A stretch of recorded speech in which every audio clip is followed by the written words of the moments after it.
Welcome everyone to Basic Binges, part of Nom Talk Network, where we discuss on the show, we review popular shows that are out now, why we actually have our favorite snacks. I'm your host, Alex. Today we'll be discussing Obi-Wan, episode 6, and I am personally nomming on some delicious butter popcorn, macadamia nut cookies, goldfish crackers, and shameless plug of Coca-Cola. I'm joined today by an amazing cast today. Guest that we have. First guest I want to introduce would be Jeromy. Say hello, Jeromy. Hello, Jeromy. Thank you, my friend. Marissa. Yes. Hello. welcome. And one and only Mabs. Hello. Excellent. Thank you guys for joining us today here. As you can tell, we are, most of us, all of us, as we're repping all our Star Wars attire, are huge fans of the show. To say that this show started off as an emotional roller coaster is an understatement, in my opinion. But I fully believe this episode has so much touch base and talk about. To start off with, if we can go ahead and Jeromy, quick question. I want to start with you because I see your background there. I see the vibe of the Empire behind you. Coming into starting this episode, very intense, a lot of emotions. As you can tell, it starts off like just a firecracker right off the bat. I have to ask you your opinions, your emotion going into it, where we're coming from.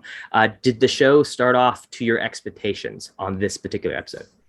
So as far as the start of the episode goes, sorry, I was like, I'm going to show off these lightsabers while I got a chance. As far as the start of the episode, I kind of didn't know what to expect after the kind of cliffhanger they give us for the last episode. And I think it was a decent start to the episode. I felt like it kind of was a little slow with the scene with them like getting shot at, and like the whole time I was just like, why are you not able to catch them or hit them? So the start of the episode, I had kind of mixed feelings. I felt like we ended on such a big, like dramatic thing. And then I didn't feel a lot of that tension carry over for the first part of the episode, but I was just like, I was ready to see where it was going to go. Okay. So that's kind of how I felt at the beginning of the episode. I was like, where are we going? Let's get the pace going. I like, is he getting off the ship? Is he staying on the ship? Let's do something. Are they going to hit this ship at some point with their, like, he's like, increase firepower, and we're still missing. And I was like, your ship has to be able to catch them. Your engine on your ship is as big as their ship. So I was like, how are you not catching them? So the beginning started off a little bit slower than I would have liked, but I was definitely invested after the cliffhanger to like, what's going to happen? Okay. All right. So from that, see that's funny you should mention that, because I guess, and I'm going to go ahead and kick off to one of you guys as well in this case too. But you got your classic intergalactic space, I'd say dogfight going after the small guy. I will say it was a little cheesy in a sense, but at the same time, I felt like there was a little homage to, episodes 1, 2, and 3, the classic concept of the big intergalactic, guys going after the small guy. I will say that, in my opinion, Maps, I want to kick this off to you. Do you think during that intergalactic chase there, that particular scene of, obviously they are wanting to go after, or in my opinion, Vader's having a very, very strong conflict of actually continue to go after Obi-Wan, or actually going after Leia. Do you think, in your opinion, was this too much of a build-up, or was it perfect, or where do you stand in regards to the pacing in the very beginning? Well, so it's kind of hard to talk about the beginning pacing without kind of dipping into the rest of the episode, just because so much of this finale is kind of tied into what we, the audience, knows comes after this. And so it's really hard to say that I felt super invested in this moment and felt the tension in the opening, because again, like you said, it's so reminiscent of A New Hope chasing down the blockade runner. It seems like is this all Vader and his ship do? They just chase down people that he literally just saw do the thing that then they try to say they didn't just do. Like that's all I could feel in this moment. It's like, oh, okay, we're doing this again. All right, I'll see where it goes, I guess. Okay, I get that. I get that. Now going into this, we're on the chase scene. I understand we're just in the beginning here. Marissa, I want to actually reflect this to you here. Considering that we're at the beginning, obviously we're from the pacing of the last previous episode. We understand the Inquisitor. We understand that, oh my God, and are we looking at, is this person individual dead or alive? Now what's going on to the chase scene? Now they're actually going after, Leia and the rebellion and Obi-Wan. Now, in your opinion, coming into this particular moment, finally, Vader actually had this option of going, all right, continuing on to after Leia, or we actually should go into, going after Obi-Wan.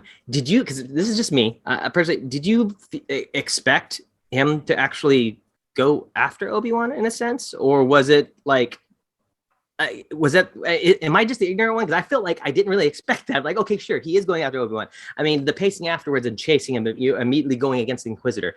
How did you feel that direction? How do you feel about that direction went? I'm sorry. All these years, we always seen these like memes of Anakin will do the most dramatic thing possible at any given time.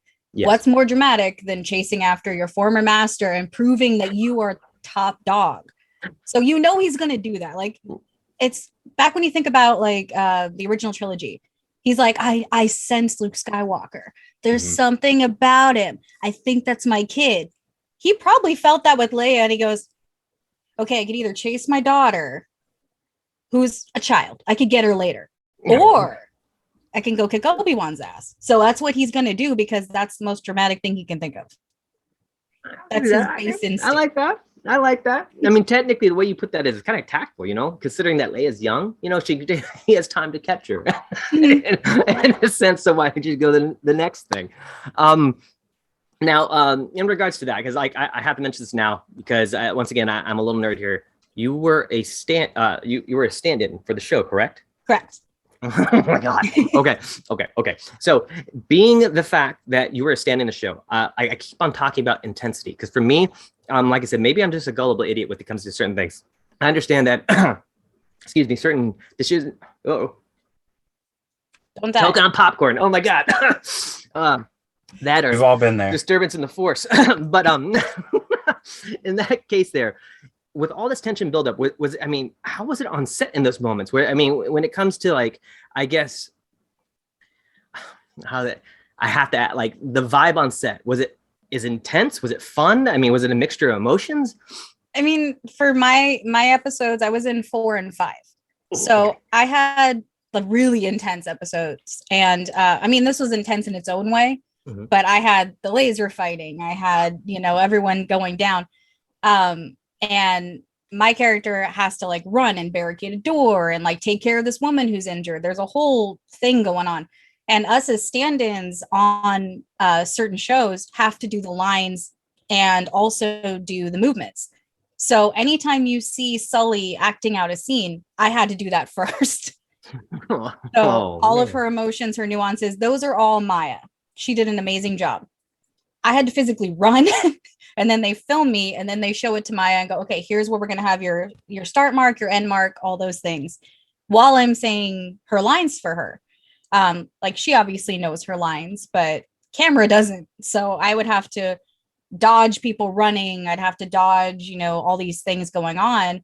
And so that became very intense very quickly, because it's almost like I'm part of this. And because I was also doing background, I was in a full-blown refugee outfit. Oh. So I was fully immersed in the world and in the character, even though technically I wasn't the same character. So that intensity, I can only imagine what it was like for the people that were filming on that transport, because some of them were on set with me, but not all of us made it. Man. Oh, so I always say, like, yeah, my character made it. You just don't see her. Because like, who's going to prove me wrong? We can expect your spinoff coming up next. For sure, yeah. It's going to be called Refugee Tales, and it's just going to be me running around going, I lost my entire family, and now I have a dirt farm. Hey, it could happen. You got to look at Mark and be like, Disney, do it. Now, speaking of just intensity and so forth, I want to segue into the next thing I want to talk about here, the epic. I'll go into Obi-Wan and Vader fight scene. Jeromy, I have to ask you here, buddy. Coming into this, I understand you saw the pace being slow, and now you're like, all right, cool, we're up to the scene. Did the scene, like the beginning of the fight scene, did it meet your expectations? So we talked about this in the previous episodes, and thank you for having me on these every week to that way I could bring back some stuff that we talked about before. One of the things that we talked about is the scene in the quarry where he's fighting Vader, and Vader almost seems disappointed because this is not the Obi-Wan he wanted to fight. This is not the proof he needed that he was stronger or better than Obi-Wan. And he wasn't getting that there. So I think in this scene, like, you could really feel the tension.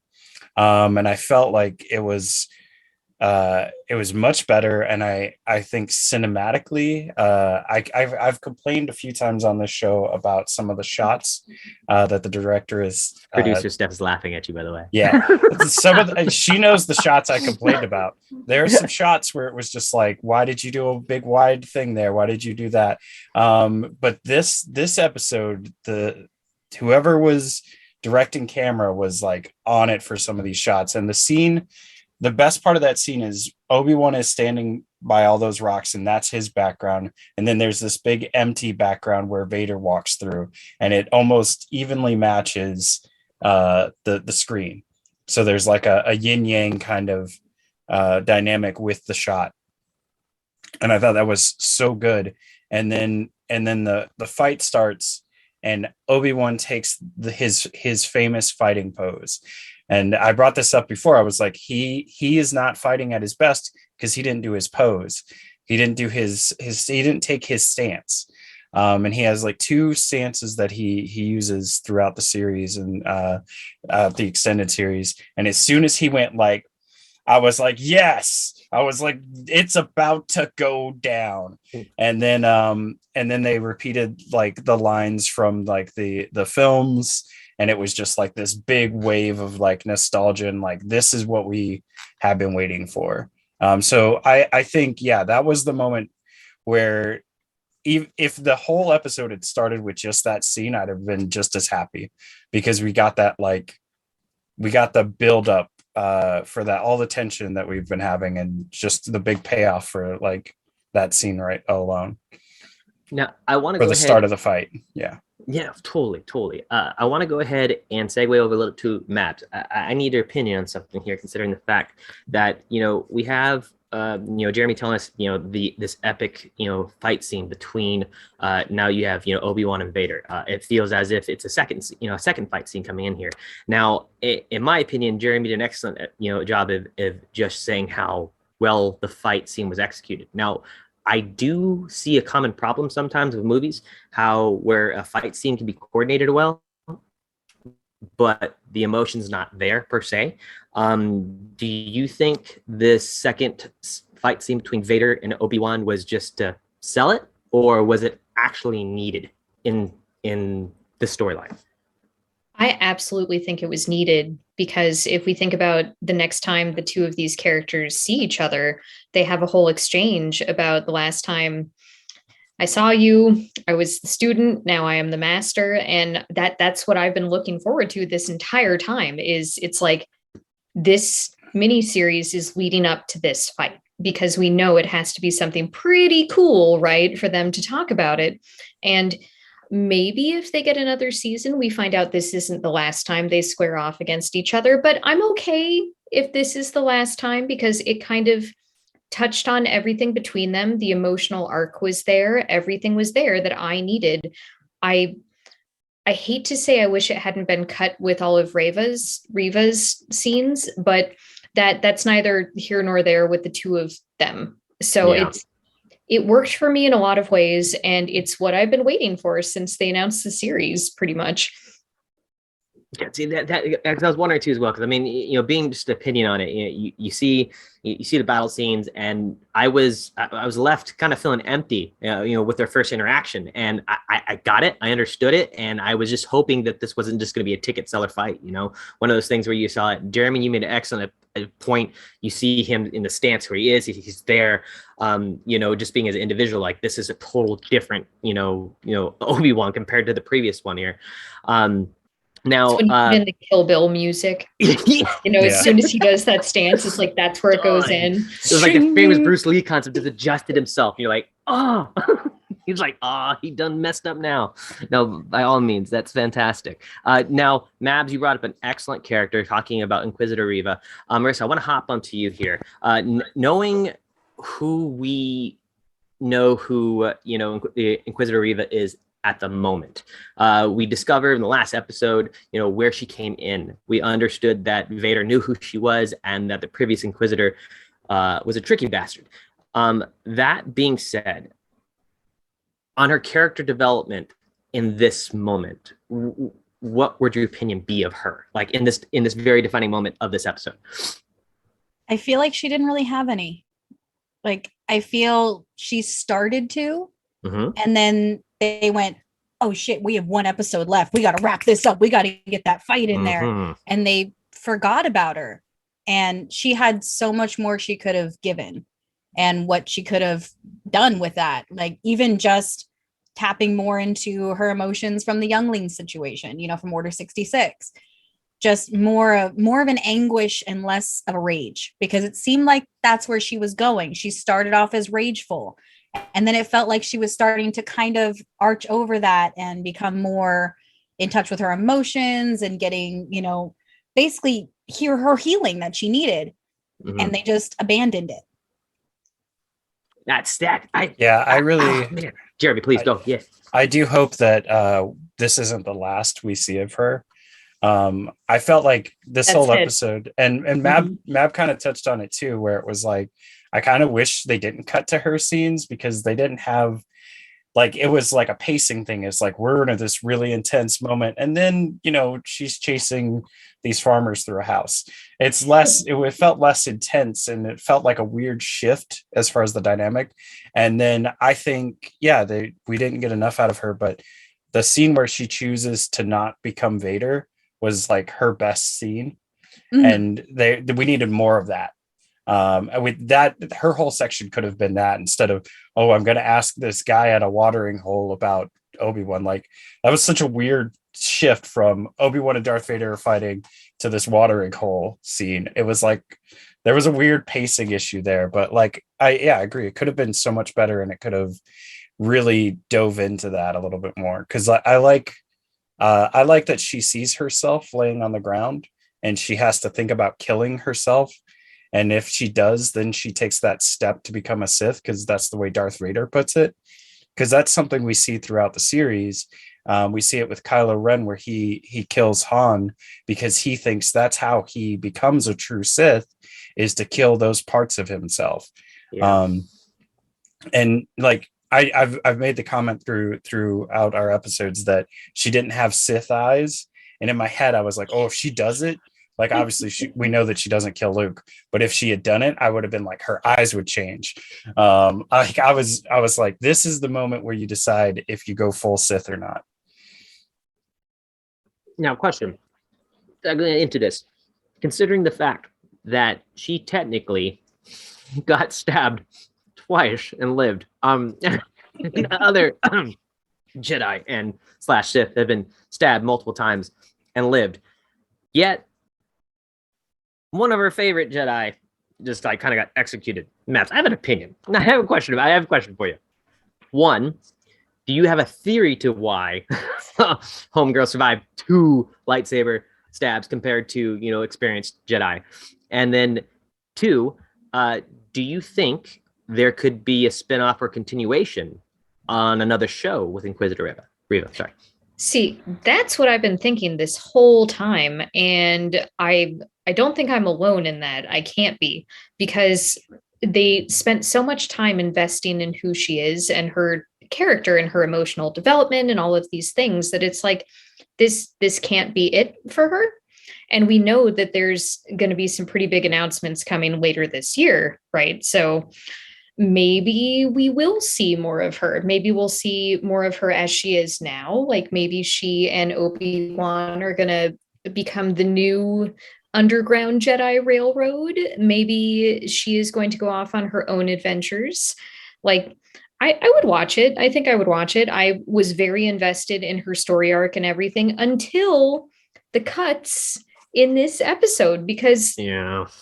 I was invested enough that I didn't need the inner cutting. I didn't need that. I was curious to see what she would do in this situation. So I would watch more of her. Kind of hope they bring her back. All right, sweet, excellent. Now also too here, I'll make sure I'm not actually missing the comments here, because we have some great little comments here. Let's see here. All right, thanks, producer staff. So I'm going to surf in the comment section just to see what people are saying here. Let's see here. Where is it? We got a question from Cue Ball, which is the fight scene that you just talked about. Do you think that fight could have been set up? Could have set up the fight scene for in A New Hope. So I think he's talking about the continuation in the one fight scene we were talking about initially. If it actually, I do believe, because Mabs, you touched base on it, the way that the fight scene was built up. You mentioned before that in the previously, in the New Hope, that they mentioned the fight before, and I believe you made a point and made a reference to it. I mean, that would be a good, or it'd be a epic enough fight scene to make a reference to it, really. Personally, I think it'd be great. I think it still follows along the lines of building up to it. Do you guys think there needs to be another one possibly to be inserted? Could they insert another, one-on-one battle before the last one they have now? Because really, or is that needed, or was that overkill? So I think, and I hope we talk a little bit more about like the fight scene as a whole. But if you want to keep going, let's go. I do. But yeah, I think to answer like Cue Ball's question, I think it kind of sets it up, but I think what sets up that fight a little bit more is the ending with Qui-Gon and him wearing the white robes, and you see that him taking that next step because he does develop that new fighting stance that you see in A New Hope, and he does become of the opinion where it's like, if you strike me down, I will become more powerful than like he starts to dive into the Force a little bit more. So I think that set it up a little bit more for A New Hope than this particular fight scene. That being said, though, I would not say no to more fight scenes between them. I do think, yeah. I think Mab put it best, where it's like, if we ended it right here, perfect. If there was more of it, sign me up. Cool. 100%. I think the fight scene had a lot of really good dynamics, and my thought during the episode, and I wanted to make sure I brought this up, is I think James Earl Jones should have gotten way more credit than he did, because like the scenes where he's Darth Vader, like goosebumps. Like for me, Hayden Christensen is Anakin Skywalker, but for me, Darth Vader is always going to be James Earl Jones. And I was like, why wasn't he at the Vanity Fair photo shoot? Why wasn't he at these like events? Like his voice is so dynamic, and it's part of how we treat voice actors, and we should treat them better. But I was blown away during that scene by the way they matched his voice and Hayden Christensen's voice together, and the emotional moments and how it swapped in between the two voices. I felt like damn, both of them did such a good job. But like, I got to give it up to James Earl Jones. Anytime he spoke, I was like, ooh, that's Darth Vader. And if you took away his voice, Darth Vader would just be some really goofy looking guy. He has an agreement, by the way, to use his voice. He made an early agreement in the very beginning just to be like, use it all you want. So from my understanding, he's ridiculously agreeable with whatever they need. And if you took away his voice, Darth Vader wouldn't work. Yeah. He's kind of goofy looking with his helmet and his like weird shaped head. But you add that voice to it, and it's a scary villain character. And I think he really brought it in that fight scene, and I think he really brought it in the quarry scene. So huge shout out to him for that. But yeah, I think the fight scene did cover all of the emotions. I would like to see more, just because I like the fight. Go ahead. I'm sorry. Talking about the James Earl Jones voice. Mm-hmm. From what I've heard, it wasn't James doing it. It was an AI program. But they credited him. I didn't hear anything about it on set, but that's why his name isn't in the credits for the first couple episodes. If you see, it says James Earl Jones on like episode 3.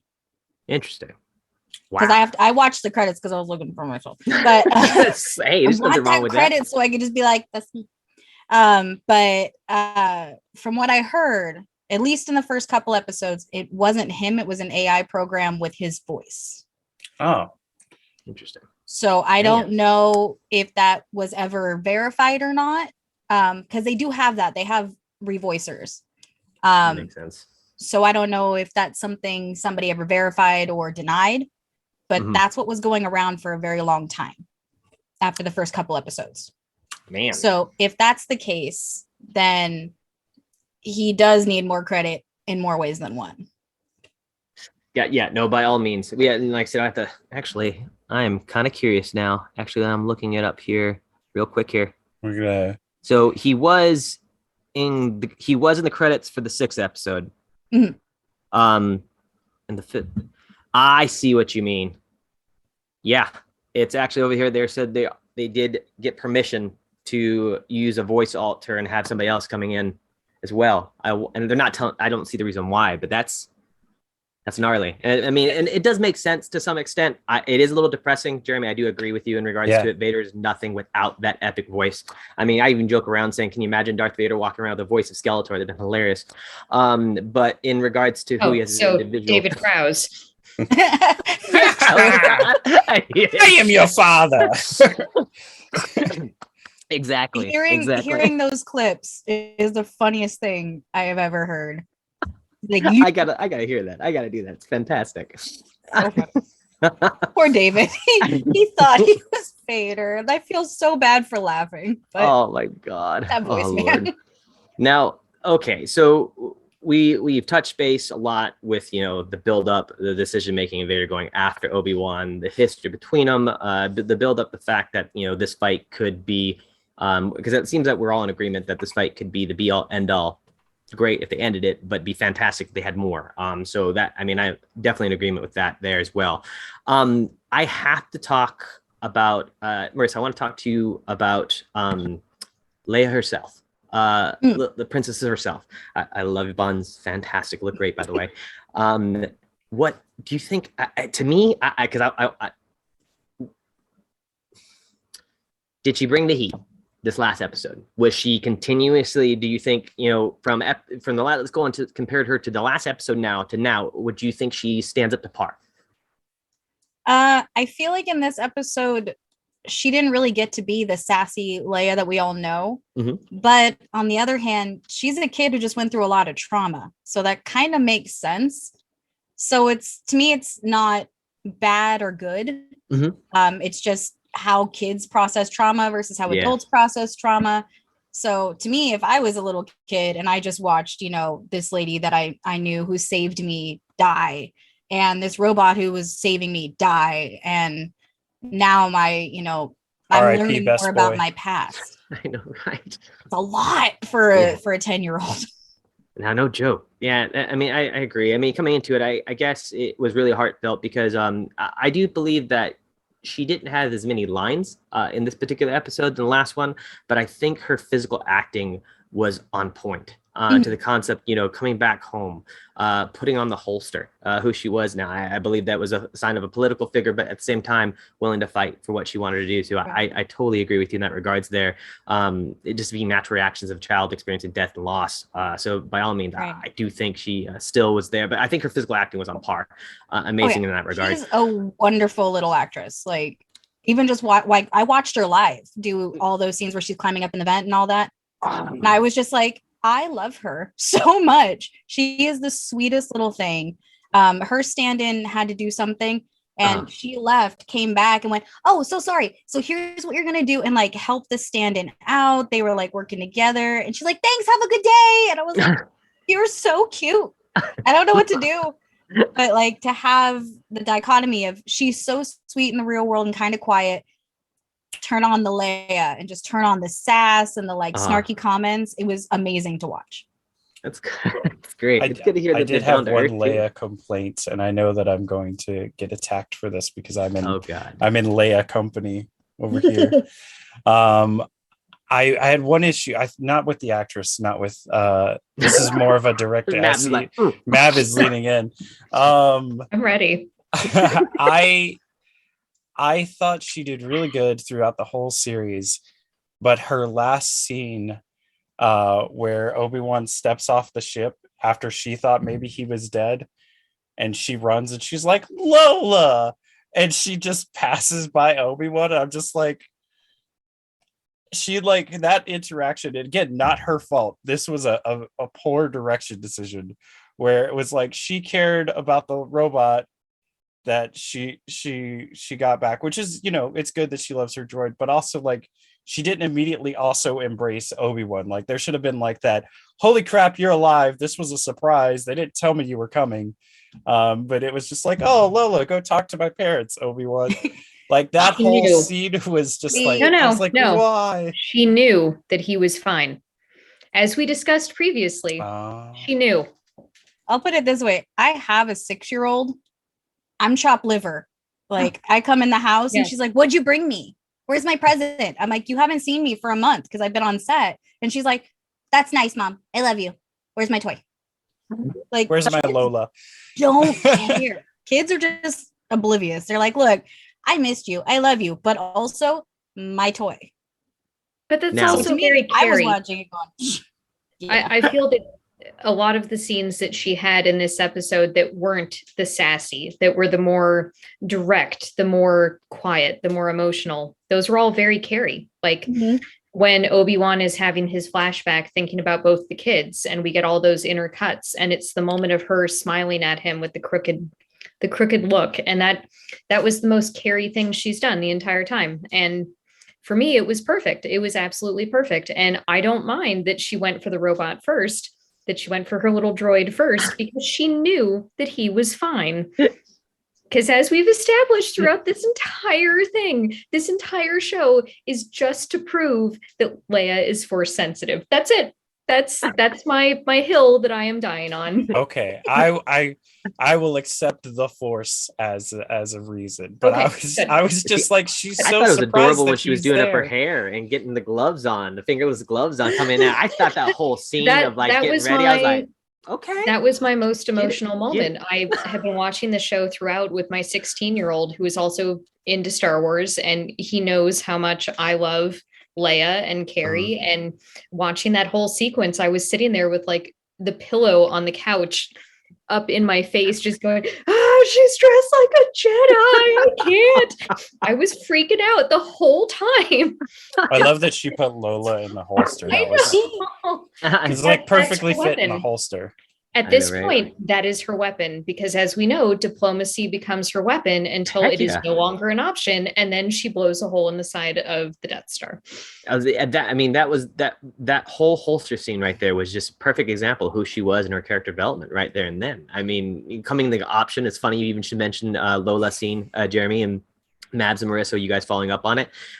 She spends half of her life, almost 90% of her life around droids. You look at R2-D2 being the fact that, you know, that was her homeboy as he was looking for Obi-Wan in the very beginning of episode 1, you know, episode 4 and so forth. But, you know, it's crazy that just the little minor actions they do as actors or as the characters themselves. And honestly, Mabs, if you didn't mention, you mentioned the holster scene and the droid being there and Jeromy too, I would never have thought about it. It would never kicked in of that actually being her character in general. And now, Mabs, I keep on thinking about your cosplays that you come in as you look as Princess Leia with all the stormtroopers. So I'm like, oh, great, this is fantastic. Oh, Lord. Jeromy, I'm going to ask you a question here, buddy. Now, in regards to speaking of children and Leia, let me make a quick reference to Luke in general. Do you think with Mr. Owen himself and the family out in Tatooine, do you think they could do a show strictly up to his teenage years, coming into just before he meets Obi-Wan in the episodes itself? Do you think it's possible? Do you if they did it correctly, or what's your opinion, my friend? No, I would not watch a show about moisture farming. Gotcha. You're not going to get me to watch a show about moisture farming. You don't want to see him like popping off rodents in the western area? And no. Womp rats. And putting together things. No. I thought both of those actors did really well in that scene. Like the aunt and uncle really, really drove home like he's, this is our kid and he's our responsibility. We're going to protect him. We're not going to get other people involved because we know how the Empire is and we know there will be some retribution. So I thought they did great. Again, I go back to what Mabs said, where it didn't need to be cut into the fight scene. It could have been before the fight scene. But I digress on that point. I think, I think they both did a really, really good job. We didn't get enough of young Luke for me to make a strong opinion. Yeah. The only part where I thought it was a little weird, and this is again probably a directing thing, where he just stares at Obi-Wan and smiles. Which I get was a buildup for what Obi-Wan says, which is hello there. And like I when that happened, I clapped really loud, and it was like 2 a.m. and I was like, my roommate probably thinks somebody's knocking, because I clapped like I was at a theater. I was just like, yes, he said the thing. And I was so happy. But like, yeah, we didn't get any kind of character from Luke that I kind of wanted. So yeah, there was nothing there for me to go, oh, let's do more of this. Let's see this young man moisture farm. Nothing there. I'd watch a young Leia show before I watched a young Luke show. So question then, are both of you, Mabs and Marissa, are you both in agreement, like not digging a young Luke show at all, like off his like side adventures off of somewhere to take care of shenanigans Tashi Station? Yeah. Like seriously, that's it. That's all we've got. We get Tashi Station, and that's freaking it. Yeah. It's like a bad health company. I feel like we got enough of Luke in the original trilogy. Yeah. It's all that I'm like, I don't care anymore. I don't. It's like he was a farmer and now he's this. That's it. And now he's dead. It's like the whole thing. I've seen his entire life go by. We never saw anything about Leia before the age of 19. So I was like, yeah, let's see what Leia used to do. Leia seems cool. Same, I loved seeing, just Alderaan, like getting to see what that planet was actually like, because we never had an idea. But yeah, Luke, we know what Tatooine's about. We don't need to see anymore. Can we give it up to Aunt Beru for like stashing a shotgun in the side of the house? Oh my god! She's a 4 different areas. Like, don't worry, I've been planning. What the hell, Terminator? He was so confused. He was like, "Where did you get that? This is a sawed-off blaster. Are you in a gang?" Like, that whole thing, like it was planned. They had like there's one in the staircase, one in a pot. I mean, both of them were ready, like going to room clearing, duking it out by shooting. I was like, "What the hell?" It was like the good, the bad, and the ugly. It was fantastic. It's a great point. I want to watch Aunt Beru's secondary life, where she was actually Mrs. Smith. Because I feel like that apparently happened. Like she was in the military and no one told Owen. It's just like, wait a minute. But what if she was one of the people that worked at the casino in Book of Boba Fett in Mos Espa? Like I'm just saying, like, what if that's her just trying to survive? We don't know. Exactly. We know nothing about her. Secret gangster. Right. Tatooine is a very small area. No, it is. It is. Speaking of continuing following storylines, Mabs, do you think, because this cued in my head here, and I know you're such a big Leia fan, do you think I can take 3 hours to talk about a young Leia series now? I was about to ask. Do you think there could be a series based off her life, or specifically off her politics of developing who she is as a character, of being into that person she is then? Well, let's.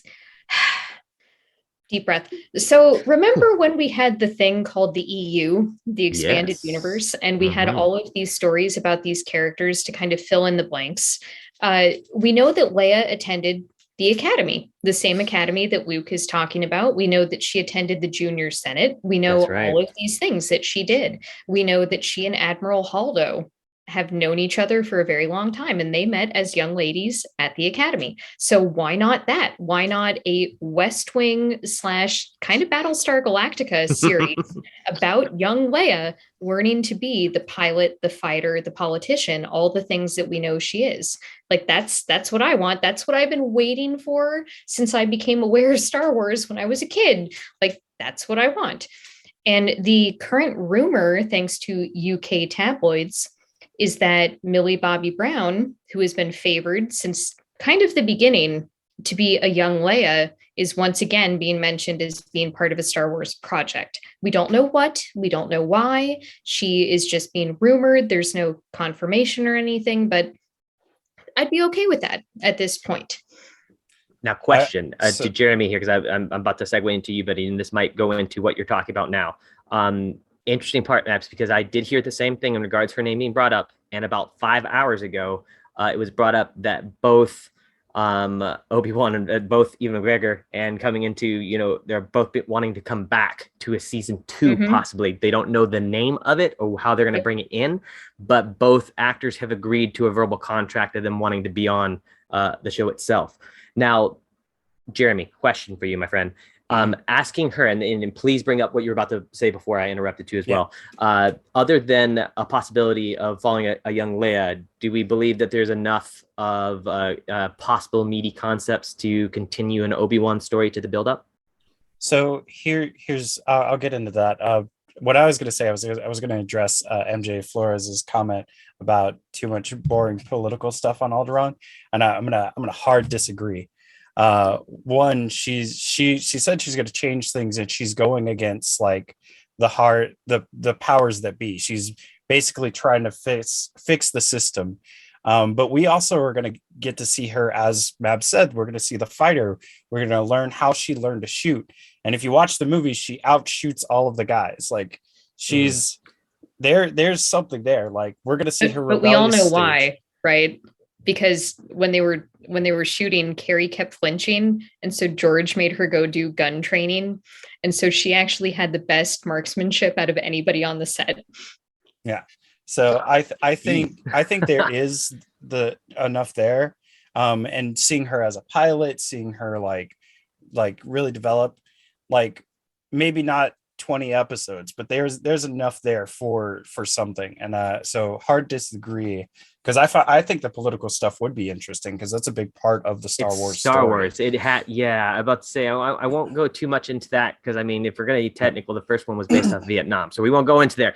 But I mean, it's you can't have Star Wars without politics. So by all means, continue, Jeromy. Sorry. Had a Star Wars movie about trade negotiations. So yep. So yeah, I hard disagree there, but there's more to it than I think you're giving it a little credit.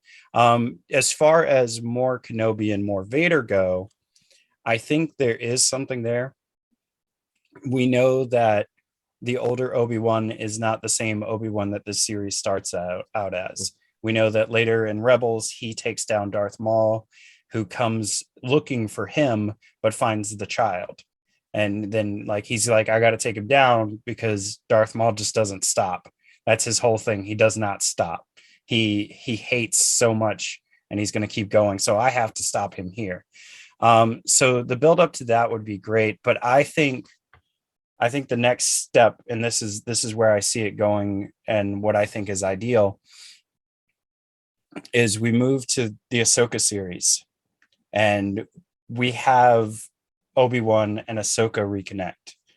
I think that would be really well done, because they knew each other in the Clone Wars. They were they're not strangers. They were part of a trio, and that trio is, all of them are on shows now.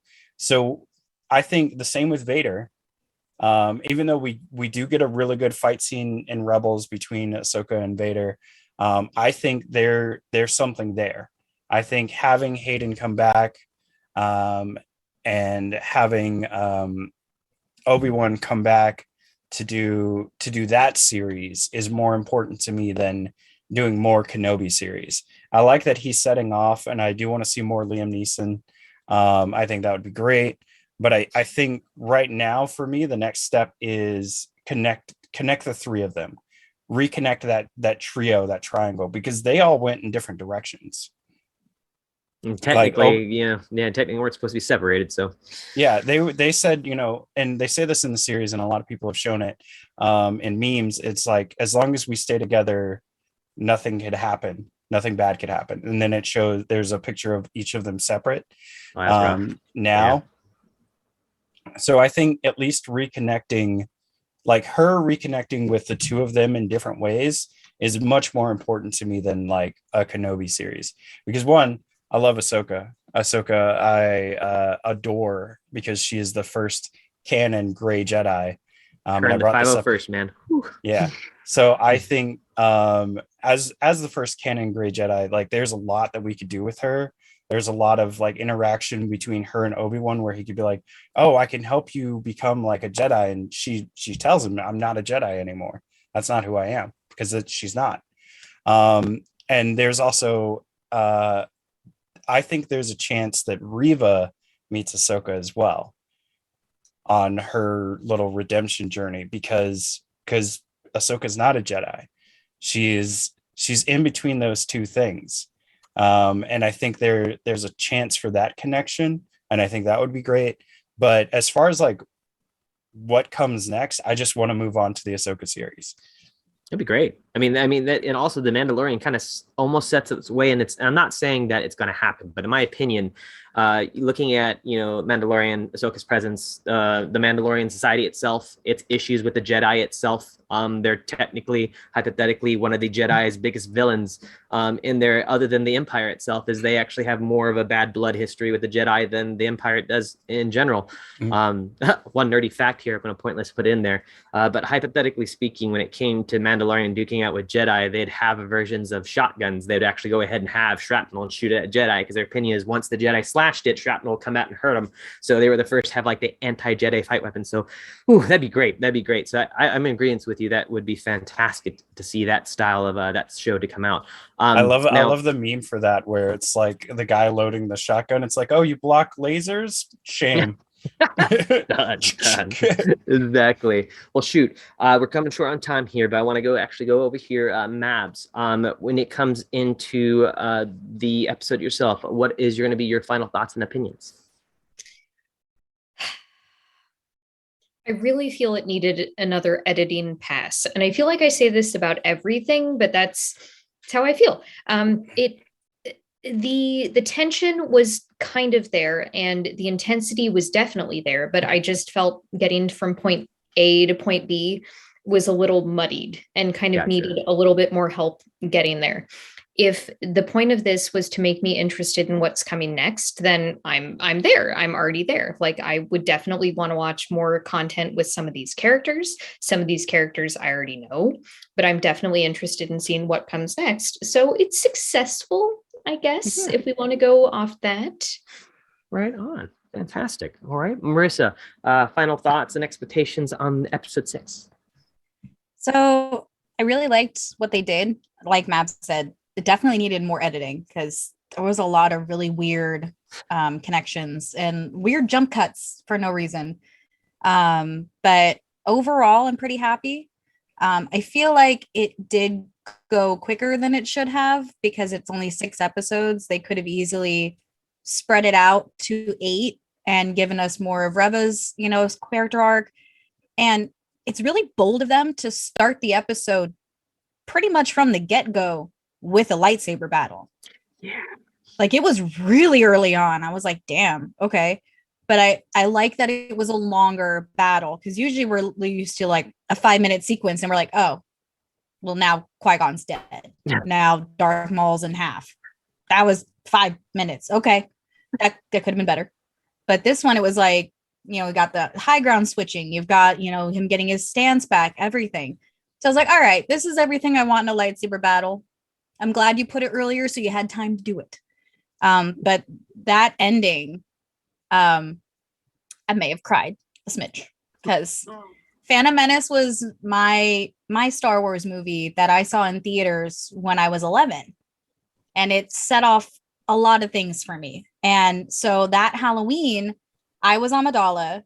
My brother was it was Anakin, which got weird later, but it was fine at the time. And then well, not weird according to Star Wars. We had the Luke and Leia thing, so right.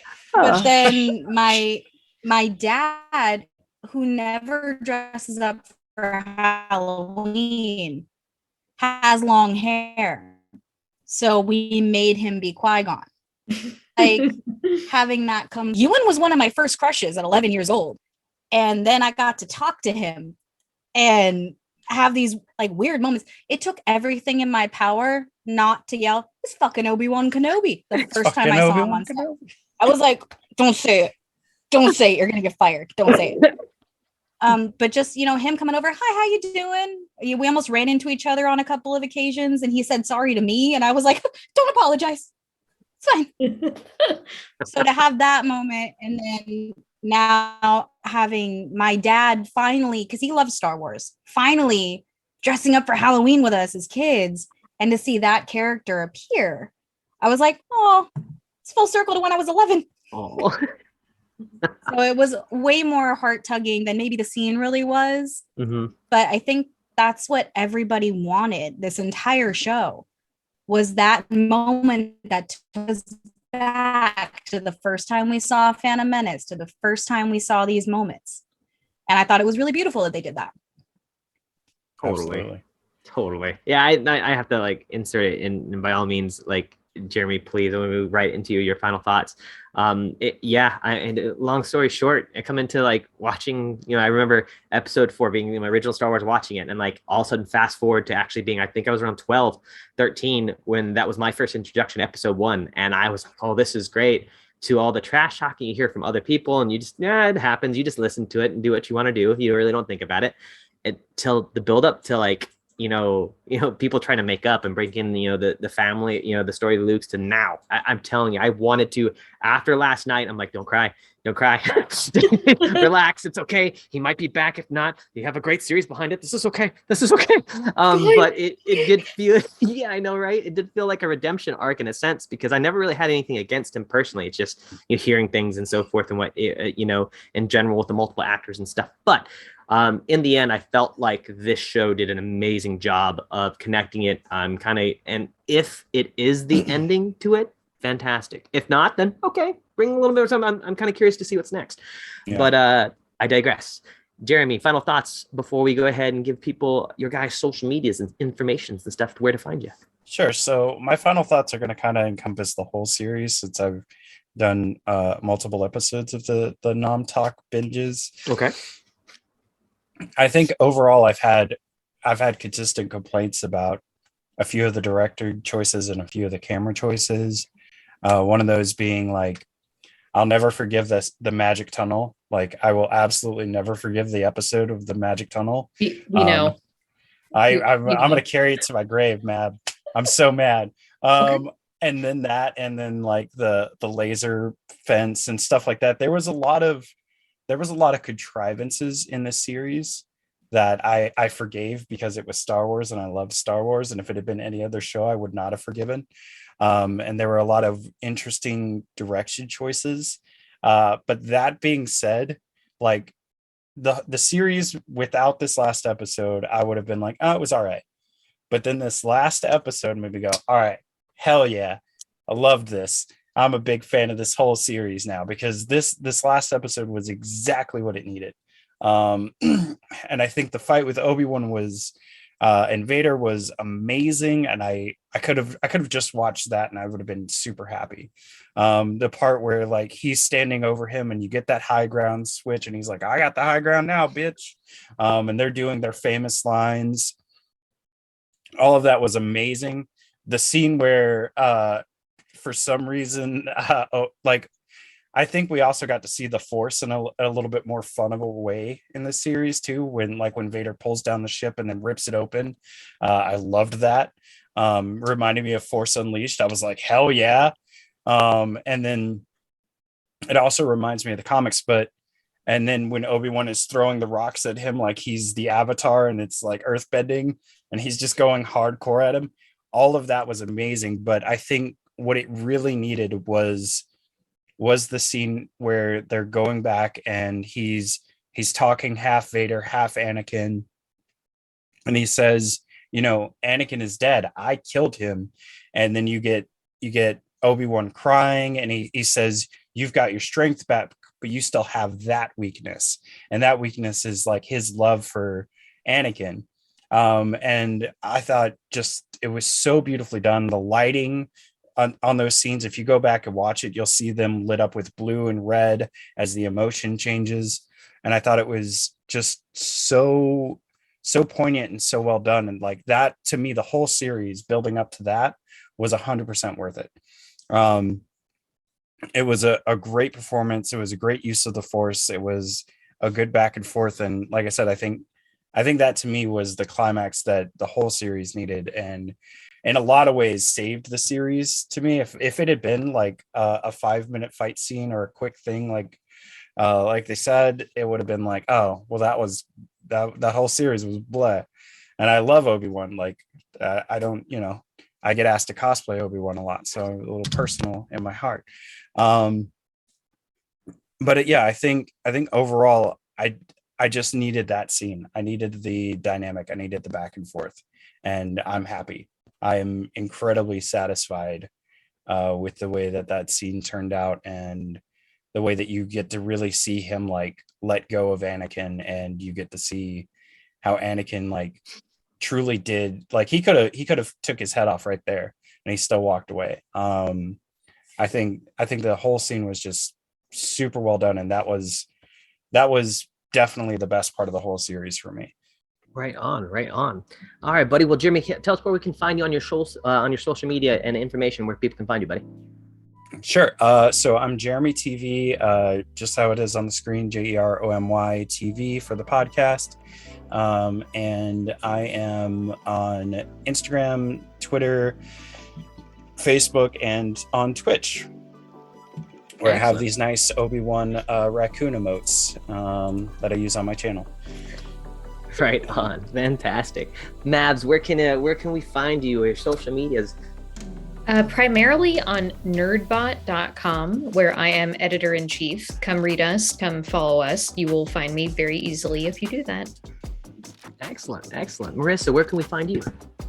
So I'm Tiny Rage Cosplay across pretty much everything. TikTok. I don't have a Twitter anymore because as soon as Elon said he was going to buy it, I ran. That's fair.